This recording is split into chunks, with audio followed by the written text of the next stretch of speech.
This is truly a great day. You're going to hear us say that over and over and over again. And I have been asked to come up and speak directly to the recipients. So first thing I need to do is, if you're a recipient today, could you please raise your hand, just so I know where everybody is at, because I want to be trying to talk to all of you. Okay. Secondly, if you are a mom or a dad or a grandma or a grandpa or a best friend or whoever they came with, would you please raise your hand? Because I want to talk to you first. Okay. Thank you very much. The first thing I want to say is you raised some incredible kids. This is my at least 5th or 6th time to be on this committee. This is my 14th or 15th time to hand out money. And I do not know of another year that we had the quality of the applicants from top to bottom that we had this year. So if your child was picked, it means that they were exceptional. They did an incredible job. This year was a new year for our club because we changed our process some. So the application that you completed and that you all did, this was the first time we really had you go study what Rotary is about. This is the first time that we went and we said, okay, we want to know what service above self means to you, and we want to know how that's been demonstrated in your particular life. And so normally I get up here and I talk to a bunch of teenagers, most of which who have done nothing in their community at this point. And I talk about the fact that what your requirements are going on in life, and I'm still going to do that in just a second. But this is a little bit different because this particular class of scholarship recipients, every one of you, not most, not a few, every one of you has already demonstrated service above self. Whether it was through your local Interact Club through the high school, whether it was through the Boy Scouts, we have an doing things at your church, whether it was through volunteering your time to do photography for kids that need help, you all understand what I'm fixing to talk about. And so that means it's a little shorter, and anybody likes to hear a politician talk a little shorter, right? Okay, to down as every Rotarian in this room stands up. So if you're a Rotarian of this club, would you please stand up? Yes. I want you to make sure to spot somebody close to you, because at some point today I want you to tell them thank you. Y'all sit back down. The reason for that is this is a club of business professionals, primarily. Some retired folks, so they're retired business professionals, that come together to form a community. And Rotary is different from the standpoint that we don't come together just to have fun. We don't come together because we like each other. We don't come together to network and to try to get business from each other. As a matter of fact, that's really looked down upon in our club. You don't ever come in and immediately start trying to get business from each other. One overriding purpose, and that is to give back to our community, both locally and internationally.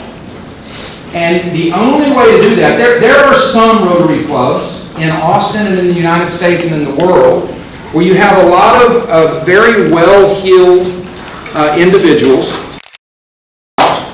and write great big checks anytime anything is needed. And we need those people are willing to do that. This is not that kind of a club. This club is very representative of the city of Pflugerville, which is we are middle America. Hey folks, the same way you and your parents are. And so this club, if we want to have an ability to give away $25,000, and just to let you know, over the last 5 years, we've given away about $140,000. So this is not a one-time thing where we work 4 or 5 years to raise money, and then we turn around and give it all at one time. This is a yearly event. This is also only half the money that we give away this year. We'll give away another $25,000 through various projects that we're doing, whether it's to help elderly people get driven around Africa, whether it's to provide solar lights to kids in Costa Rica so that they can read at night. That's the kind of stuff this club is doing. And because we don't have people that are going to pull out a check, their checkbook and write $10,000, every one of these people that you're seeing, They are going to work to earn and to raise that money. They are going to get out. Next weekend, we talked about Deutschenfest. Next weekend, this group, over a 72-hour period, will kill themselves to literally, now it's fun, so I'm not going to feel too bad. But we will literally work our fingers to the bone in order to refill the bucket that we're emptying today, to refill that bucket next week so that we have enough money to do this next May when we're there, or to do this when we're trying to give money. That's what's happening. So this group of people work very, very hard. And the crux of what I want to tell you today, even though most of you have already figured this out at some level because you've already provided service to your community, is that you are embarking on literally the best time of your entire life. If you asked every one of us in here who graduated from college, 99.98% would say, because that well, but you went to the Air Force Academy, so you went to everybody else.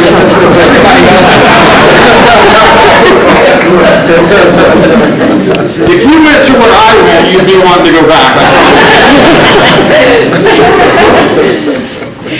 The point is that where you're fixing to embark is the most incredible part of your life, because as your parents and your loved ones have told you, college is all about reinventing yourself.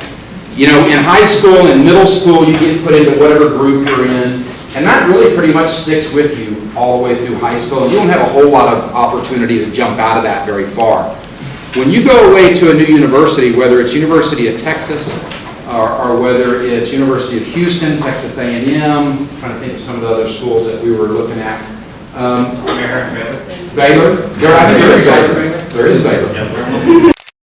Although this year I was very upset because we didn't give anything to Texas Tech. Somebody went to Texas Tech, so I was a little sad. When you go, you're going to get to create who you are. You're going to get to find a new group of friends. You're going to get to figure out what you want to do in life. And I'm not saying it's not going to be stressful, because it is.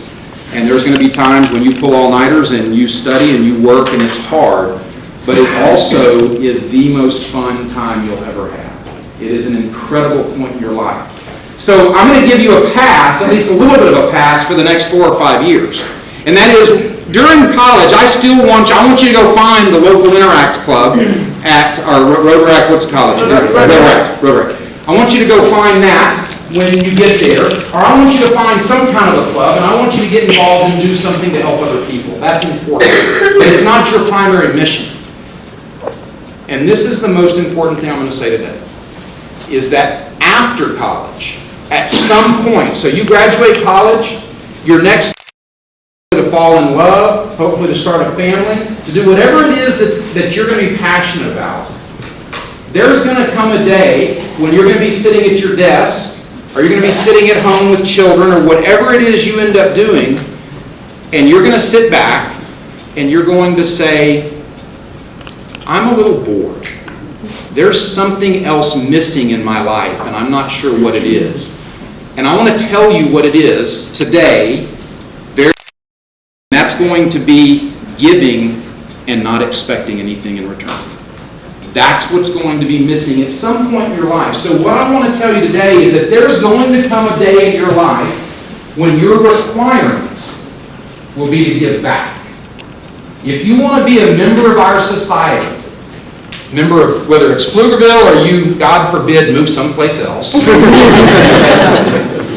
Texas, Oklahoma, Colorado, Georgia, wherever you find yourself, if you want to be a part of that community, your requirement is to provide service to someone with no expectation of anything in return. No money, no anything. Because it's the right thing to do. You see, there have been people in your life, starting at your parents, who don't get paid, by the way. They wish they did. To take care of you, by the way. Starting with your parents, there have been Sunday school teachers, there have been soccer coaches, there have been Boy Scout leaders, there have been teachers, there have been all kinds of volunteers that have poured into your life. They have literally given of themselves. There's going to come a day when that's your responsibility. That is around and pour back into someone else. Not because you think you can get business from it, not because you can gain knowledge from it, but because it's the right thing to do. Now, I hope you choose to do that in a Rotary Club, because Rotary has helped change my life. And if you ask most of our Rotarians in here, they would say the same thing. So that's where I hope you decide to get it. At the end of the day, it's going to be whatever makes the most sense for you. But the point is, if you leave it here remembering nothing, remember that you have just started steps and you've started down a long trail, and at the end of that trail, at some point, your requirement is to start giving back to other people. Now, there is one downfall that I've seen, and I want to make sure and talk about this real briefly. And that is, many times, really smart, and every one of you are really smart, and really sophisticated, and you're all going to be really sophisticated, and very successful people, and you're all going to be successful.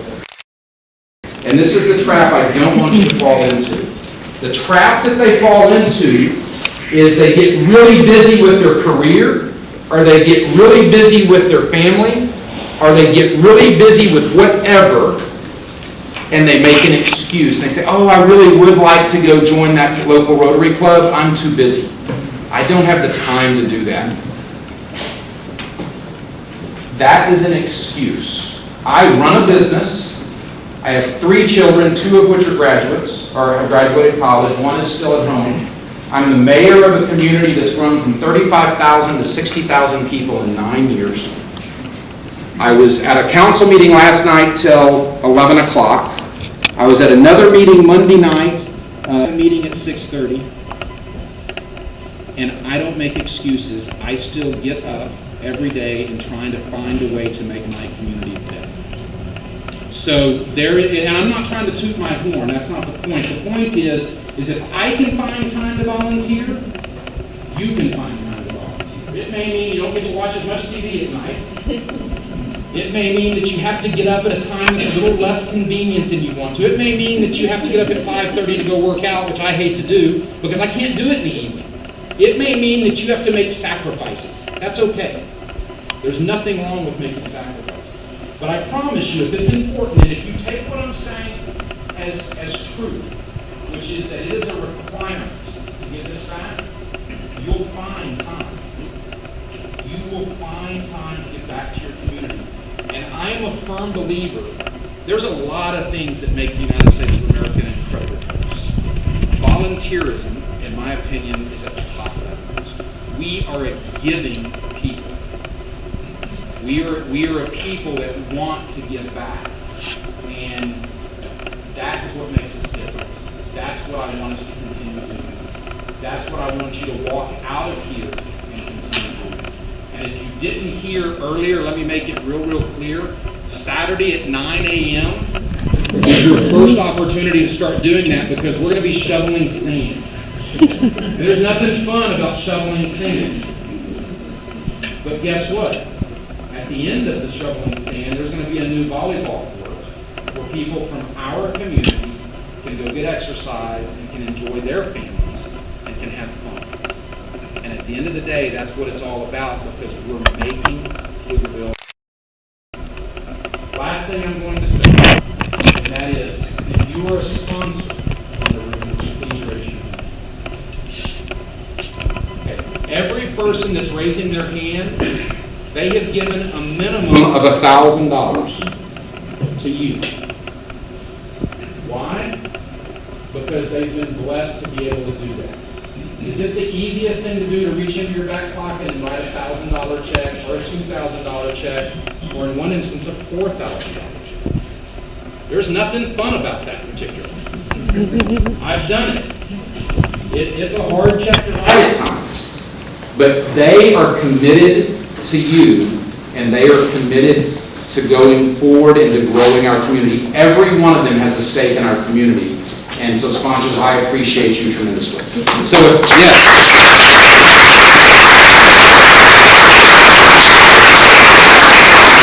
So with that, I'm going to sit down. You have a requirement, you have a charge, and that is one day, make sure that you give back as much as you've been given, and quite frankly, give back more than you've been given. Thank you, congratulations. The next 3 weeks are going to be a whirlwind. I've done it twice with my kids. It is going to be so much fun and yet so stressful, especially for those of you who didn't test out of all your finals. That's just too bad. Figure it out. At the end of the day, take every moment from here for the next 5 years and remember them, because they will be the best of your life. Thank you. God bless.